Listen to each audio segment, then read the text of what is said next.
அனிதா ராதாகிருஷ்ணன் தான். அப்போ அனிதா ராதாகிருஷ்ணன் மீறி சிஓ இஓலாம் என்ன பண்ணிடுவார்? ஒன்றும் பண்ண முடியாது. முழு அதிகார மையமோ யார்கிட்ட இருக்கு? அனிதா ராதாகிருஷ்ணன், கீதா ஜீவன் 2 பேர் தான். இப்போ எல்லாரும் நேரடியாக குற்றம் சாட்டுறது கீதா ஜீவனை விட அனிதா ராதாகிருஷ்ணன் தான் குற்றம் சாட்டுறாங்க. ஏன்னா முதலமைச்சர் நெருக்கமானவர், முதலமைச்சருக்கு நெருக்கமானவர்.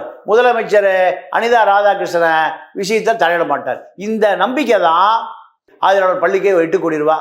இந்திய தமிழ்நாடு முழுக்க இருக்கக்கூடிய பள்ளிகளில் அந்தந்த மாவட்ட அமைச்சர்களை நீங்கள் பாலமுருகன் அறக்கட்டளை என்ன பண்ணும்?